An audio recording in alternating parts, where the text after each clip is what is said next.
नमस्कार, प्रभा साक्षी के special show ask the expert में आप सभी का स्वागत है।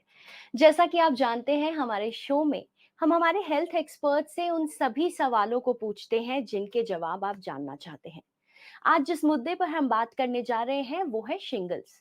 हम जानेंगे कि ये बीमारी क्या है, इससे जुड़े मिथ्स क्या हैं और किस तरह से इसे ट्रीट किया जाए। तो आइए इस मुद्दे पर बात करने के लिए हमारे साथ हैं डॉक्टर फरहान अहमद, जो है एमएस जनरल सर्जरी और आयुर्वेद में। Welcome to our show doctor. ज़रूर। सबसे पहले डॉक्टर हम ये जानना चाहेंगे कि शिंगल्स क्या है?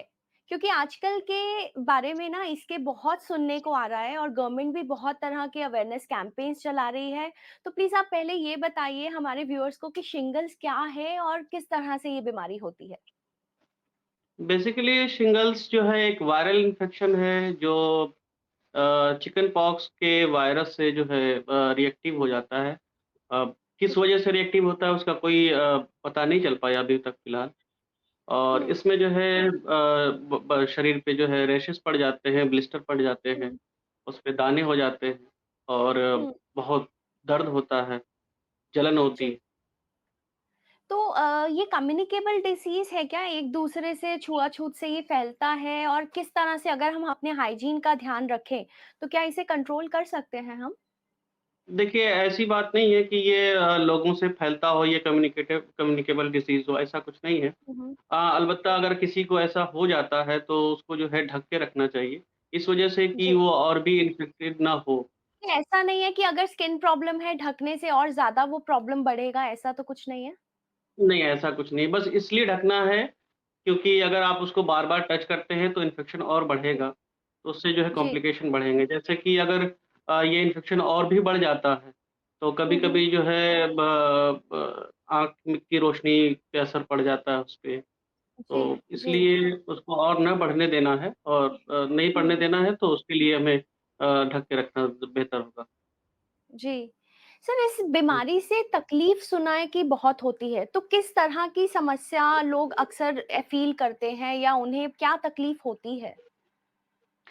इसमें बेसिकली जलन होती है, शुरुआत में तो हुँ, बहुत जलन होती है, उसके बाद जब रैशेज़ पड़ जी, जाते हैं, रैशेज़ जी, आने के बाद ना फिर उसमें कील जैसे चुभन होती है और ओके। मतलब ये एक लगातार नहीं होती है, बीच-बीच में रुक-रुक के होती है चुभन। हुँ, तो हुँ, इसमें बड़ी तकलीफ़ बहुत तकलीफ़ होती है पेशेंट को। हुँ। तो जलन इसके होती है, चुभन शुरुआती होती है, दर्द लक्षण होती है। जी, जी। शुरुआती लक्षण में इनके जो है पहले फ़ीवर आते हैं, बॉडी एक होता है और जी, कभी-कभी इचिंग स्टार्ट होती है, जिस जगह पे होने वाला जी, हो ब्लिस्टर, वहाँ इचिंग स्टार्ट जी। होती है। फिर उसके बाद धीरे-धीरे रेडनेस होती है, रेडनेस के बाद फिर वो हुँ, रैशेस आते हैं।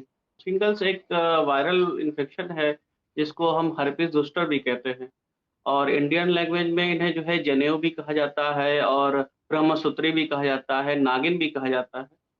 और इसमें जो है पेशेंट को रैशेस होते हैं बदन पे और इचिंग होती है, दर्द होते हैं और इसमें सिम्पटम्स जो दिखते हैं बेसिकली पेनफुल जो है रैश होते हैं, स्ट्रिप ब्लिस्टर होते हैं और जी। इनके दर्द जो है ये हर्पिस ज़ोस्टर सही होने के बाद भी ये दर्द सालों तक रह जाते हैं। वो बीच-बीच में कभी-कभी दर्द करते हैं या कभी-कभी ऐसा लगता है कि कुछ चीज़ें रेंग रही हो हुँ, उस जगह पे जहाँ पे हुआ रहा होगा। हुँ, हुँ। तो उसके लिए हमें दवाइयाँ दोबारा लेना होता है। जैसे हमने शुरुआत में दवा लिया 3 से 7 हफ्ते तक दवाइयाँ लिया और ये चीज़ें दिखना बंद हो गई और दर्द भी कम हो गया। लेकिन जो फीलिंग होती है कि कुछ चीज़ें रेंग रही हो उस टाइप की जो है, उसके लिए हमें दवा लंबी लेनी पड़ती है, 2 से 3 महीने तक अभी और एक्स्ट्रा लेनी होगी। तो बेहतर ये होगा कि डॉक्टर की सलाह से और ये आगे दवाइयाँ की जाएँ। और रही बात कि ट्रीटमेंट क्या देते हैं इसमें अब जैसे एंटीवायरल देते ही हैं, जैसे जिसका एसाइक्लोविर है, non steroidal anti inflammatory drug देते हैं। उसमें जी, नंबिंग मेडिकेशन के लिए लिडोकेन देते हैं, कि पेशेंट जी। को जो इचिंग हो रही हो या फिर जो जलन हो रही हो, उससे बचने के लिए लिडोकेन और इस टाइप की चीज़ें कुछ देते हैं, जो ऊपर लगाते हैं हुँ। एप्लीकेशन के लिए। तो सर ये किसी भी एज ग्रुप के इंसान को हो सकता है या कुछ ऐसा है कि मान लीजिए अगर आप 30 क्रॉस करते हैं तो ही इसके चांसेस बढ़ते हैं या कोई भी एक जी, ऐसा स्पेसिफिक एज ग्रुप? बिल्कुल ऐसा स्पेसिफ़िक है इसमें कि अमूमन देखा गया है कि 40 के ऊपर के ही पेशेंट्स जो है इस टाइप के होते हैं, 40 के ऊपर के एज जी। वाले लोगों को ही इसके असर दिखाई देते हैं। हुँ, 40 तक वाले को तो कम ही देखा है, लेकिन हुँ, 50 के ऊपर के पेशेंट ज़्यादा देखने को मिलते हैं। जी। सर जैसा आपने शुरू में बोला था ना कि चिकन पॉक्स से ही ये एक तरह का डिसीज़ बना है, उसी के ही वायरस जी, से जी। म्यूटेट होके बना जी, है। जी। तो क्या जी, ऐसा जी। भी है कि अगर इस किसी को लाइफ़ में एक बार चिकन पॉक्स हुआ है, तो उसे शिंगल्स नहीं हो सकता या सिर्फ़ ये बात एक मिथ ही है? नहीं, ये मिथ ही है, बिल्कुल हो सकता है।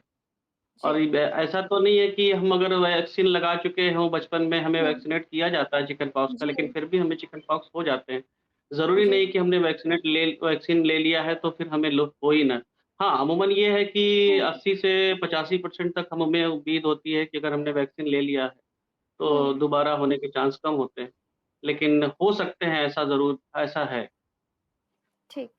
तो सिम्पटम्स जो आप जिस तरह से बता रहे थे, अगर शुरुआत में ही उन्हें कोई ट्रीटमेंट मिल जाए या फिर अगर हम कहें कि कोई घरेलू उपाय हम उसके लिए कर लें, तो वो कारगर है या फिर हमें सिर्फ़ एलोपैथी पे ही बिलीव करना चाहिए, आयुर्वेद या फिर घरेलू उपाय पर भरोसा नहीं करना चाहिए, वो सेफ नहीं है? जी, बेहतर है। घरेलू उपाय पे कोई भरोसा नहीं, बस एक संतुष्टि हो जाएगी। अगर जी। शुरुआत में फ़ीवर आ रहा है, तो आपने अगर घर में ही कुछ ऐसा ट्राई किया, तो आपको संतुष्टि तो हो जाएगी। लेकिन बेहतर ये होगा कि आप डॉक्टर से मिलें, उस हिसाब से वो हुँ, सलाह लें और वो जैसे प्रिस्क्राइब करते हैं दवाइयाँ, उस हिसाब से दवाइयाँ हुँ। लेते रहें। बेहतर है वो ये जी, होगा। इसमें एक चीज़ मैं ऐड करना चाहूँगा कि जैसे आयुर्वेद का आपने शुरू में पूछा कि क्या आयुर्वेद से जी, इसको रोका जा सकता है क्या? जी, तो जी। आयुर्वेद में सिर्फ़ यही कहा जाता है कि व्याधिक क्षमत्व जैसे इम्यूनिटी पावर को आपने बढ़ा रखा है और ये इन हुँ, तरीके की बीमारियाँ इम्यूनिटी पावर कमज़ोर होने की वजज़ से ही होती हैं। तो अगर जी। आपने इम्यूनिटी पावर आपका अच्छा है, तो ये बीमारी नहीं हो सकती है। तो इम्यूनिटी बढ़ाने के लिए रसायन का उपयोग कर सकते हैं, रस औषधि का उपयोग कर सकते हैं। तो जैसे हुँ, आयुर्वेद में कहता है कि व्याधिक क्षमत्व जो है अगर मज़बूत है तो व्याधिक क्षमत्व नाम व्याधि बल विरोधित्वम प्रतिबद्धकत्व इति हुँ, करके एक श्लोक है। तो उसमें अगर इस टाइप से पेशेंट जो भी रसायन अगर स्टार्ट कर लें हम 50 एज से ही हुँ।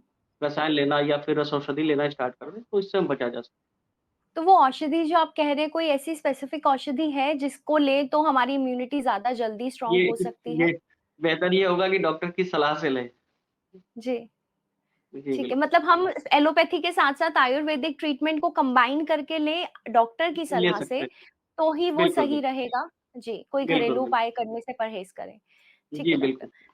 तो किसी चीज़ का ऐसा कोई परहेज़ भी होता है कि मान लीजिए अगर आपको इनिशियल सिम्पटम्स दिखने शुरू हो गए, तो आपको लगता है कि जी, मैं इन जी। चीज़ों से परहेज़ करूँगा तो इसे कंट्रोल किया जा सकता है कि ये बीमारी ऐसा है कि शुरू में रोकी जा सकती है या एक पूरा अपना साइकिल कंप्लीट करने के बाद ही इसे खत्म किया जाएगा? बिल्कुल, पूरा साइकिल इसको कंप्लीट करना ही पड़ता है, ये 3 से 5 जी, हफ्ते तकरीबन रहती ही है। शुरुआत में ओके। अगर आपने लिया है तो तकलीफ़ कम रहेगी, लेकिन ये पूरा 3 से 5 हफ्ते लगेंगे ही इसमें। हुँ, हुँ। तो शुरुआत में आपको जो तकलीफ़ हो रही है, उसमें आपने दवा लिया है, उस दवा से जो है जी। रिलीफ़ मिल जाएगा, लेकिन जो उसका 3 से 5 हफ्ते का साइकिल्स वो पूरा करेगा ही। यूजुअली बाकी जी, स्किन डिसीज़ेज़ में ऐसा नहीं होता ना सर कि आपका पूरा साइकिल कंप्लीट करे। तो अगर ये उन बिल्कुल। डिसीज़ेज़ से अलग है, तो कितना इंटेंसिटी के हिसाब से ये कितना ज़्यादा उनसे इंटेंस है? इसको इस तरीके से कहना बिल्कुल सही नहीं होगा क्योंकि ना अब ये हुँ, अ, एक चिकन पॉक्स के वायरस से हो रहा है या फिर कैसे जी, हो रहा है एग्ज़ैक्ट तो इसको कहना मुश्किल ही है। अगर ये ऐसा जी। होता कि नहीं हम क्लियर हो जाते कि किसी एक वायरस से ही हो रहा है, जैसे अमूमन कोशिश हुँ, ये होता है कि हमने जैसा जाना है वार्सिला ज़ोस्टर करके जिसे इसे हर्पीस ज़ोस्टर भी कहा जाता है इस बीमारी को। ओके, और मतलब आसान भाषा में ये नागिन और ये जनेऊ करके कहा जाता है। बहरहाल, जी। तो इसमें ऐसा नहीं है कि जैसे कोई भी स्किन डिसीज़ हो रही है, तो उसमें तो साइकिल पूरे नहीं होते, लेकिन हुँ, इसमें हुँ, पूरे साइकिल होने ही होने हैं। तो इसको होना इस ही तरीके है। से कहना सही नहीं है। जी। सर एक सवाल और मैं पूछूँगी आपसे, आपने पहले कहा कि ये जो डिसीज़ है वो एक पूरा साइकिल कंप्लीट करता है। लेकिन अगर हम कुछ ऐसी जगहों की बात करें जहाँ पे लोग इसको नागिन के डिसीज़ के नाम से जानते हैं, नागिन की बीमारी है, उस नाम से जानते हैं तो वो कहते हैं कि अगर ये पूरा साइकिल कंप्लीट हो गया तो आपका बचना नामुमकिन के समान है। तो इन दोनों चीज़ों में बहुत ज़्यादा कॉन्फ्लिक्ट है, दोनों ही चीज़ें क्लैश करती हैं आपस में। तो आप किस तरीके से इसे समझाना चाहेंगे ताकि व्यूअर्स को समझ आए और ये इस तरीके का जो गलतफ़हमी है उनके दिमाग से दूर हो जाए? जैसा कि नागिन के बारे में लोगों के दिमाग में बातें हैं, तो वो किन हुँ, साइकिल्स की बात करते हैं वो मुझे इसका इतना इल्म नहीं है। लेकिन ये हुँ, बात कह सकता हूँ जो मैं जिस साइकिल्स की बात कर रहा हूँ, तो वो 3 से 4 हफ्ते के अंदर में जो रैशेज़ पेशेंट को आए हुए हैं, शुरुआत के हुँ। फ़ीवर से लेके और ख़त्म होने तक के, ये जी। साइकिल्स की बात मैं कर रहा हूँ। बाकी वो नागिन के बारे में किस साइकिल्स की बात करते हैं उसे जैसे मुझे लगता शरीर है कि पे उसे बहुत रैश साल जो स्कूल आते पढ़ना हैं, चाहिए। अगर वो रैशेज़ की जो एक साइकिल बनती है कि रैशेज़ जितना-जितना बढ़ते चले जा रहे हैं, उस हिसाब से? देखिए रैशेज़ बढ़ते क्या हैं वो एक बार आ गए तो 3 से 4 5 हफ्ते तक रहते ही रहते हैं, हुँ, लेकिन दवाइयाँ देने से वो कम होते हैं फिर बीच-बीच जी। धीरे-धीरे से। अगर दवाइयाँ ना दी जाएँ या पेशेंट जो है ऐसा नहीं कह सकते कि हम जो 3 से 4 5 हफ्ते का साइकिल्स वो पूरा करके ठीक हो जाए, तो इसलिए हम कोई दवा ही हुँ, ना लें। तो ऐसा जी, नहीं है। दवा लेना बहुत ऐसा ज़रूरी है, इसलिए ज़रूरी है क्योंकि आपको जो पेशेंट को पेन हो रहे हैं, इचिंग हो रही हुँ, है और वो चुभन-सी दर्द हो रही है, तो उसके लिए जी, आपको दवा लेनी ज़रूरी है। दवा अगर लेते जी, हैं तो उससे रोकथाम है ये।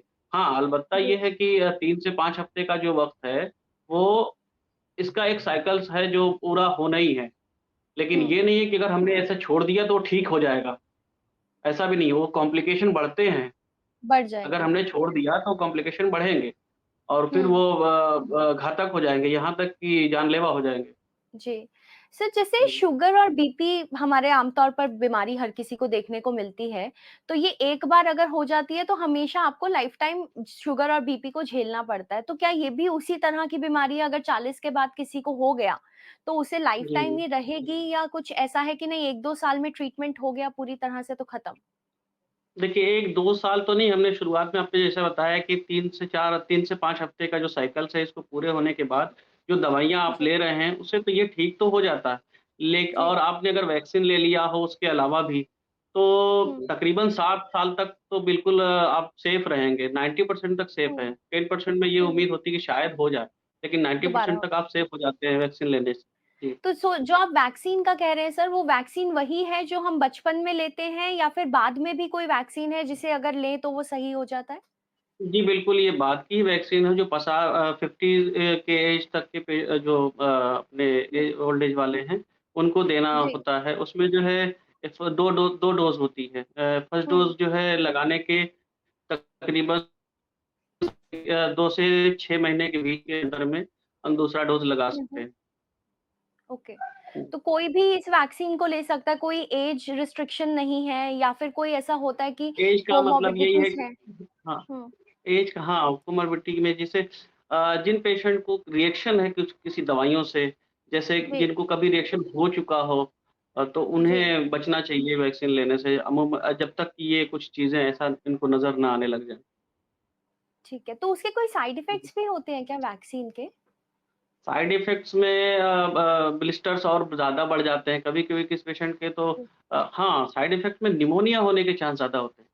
अमूमन देखा ओके, गया है कि अगर जिन पेशेंट में क पहले से ये क्या नाम है रिएक्शन हुए हैं किसी दवाइयों से या किसी वजह से, जी, जैसे मैं एक बोलते हैं कि जिन पेशेंट में कभी भी किसी दवाइयों से रिएक्शन हुआ हो, जैसे कि हुँ, उसको साँस-वाँस लेने में तकलीफ हुई हो, उनको निमोनिया होने के चांस ज़्यादा होते हैं, कि अगर ये बढ़ वैक्सीन जाते ले हैं। रहे हैं तो अब हाँ, निमोनिया हो सकता है। जी, सर एक चीज़ और है जैसे कि अब आने वाले थोड़े से समय में गर्मियाँ शुरू हो जाएँगी, सामने वाले अगर एक पेशेंट को स्वेटिंग होती है तो क्या उससे तकलीफ़ उनकी और बढ़ेगी या फिर ऐसा है कि ये और फैल जाएगा उनको बीमारी या किस तरीके से इसका हो सकता है? बीमारी फैलने का अंदेशा इस लिहाज से है कि अगर स्वेटिंग होती है और वो हुँ, पसीना अगर उस अफ़ेक्टेड एरिया पे पड़ता है, तो उससे जी, इन्फेक्शन और बढ़ेगा। इन्फेक्शन और बढ़ेगा तो वो कॉम्प्लिकेशन बढ़ाएगा। जैसे कि जी, पेशेंट को फिर से दोबारा बुखार आ सकता है, जैसा शुरुआत में फ़ीवर आ रहा था पेशेंट को, जी, वैसे फ़ीवर भी आ सकते हैं इन्फेक्शन की वजह से। निमोनिया के भी चांस हो सकते हैं, साँस निमोनिया फूल का भी सकती है। चांस जी, ज़्यादातर तो लोगों की आँख की रोशनियाँ कम हो जाती हैं। जी। तो इससे बेहतर होगा कि हम ये सब चीज़ों से बच के रहें। तो उसके लिए भी कुछ है कि अगर आपकी आँखों पे आपको दिख रहा है कि इसका असर होना शुरू हो गया है, तो शुरुआती जो आपको सिम्पटम दिखने शुरू हों, उसी में ही आप कोई प्रिकॉशन ले सकते हैं क्या? प्रिकॉशन के तौर पे बस आप सिर्फ़ जो है आँख वाले डॉक्टर को दिखाएँ, वो उसका जी, इलाज उस हिसाब से वो करेंगे क्योंकि उसी हर हिसाब डॉक्टर एक जैसा सबका इलाज नहीं कर सकता ना। हुँ, जी, जी। ठीक है।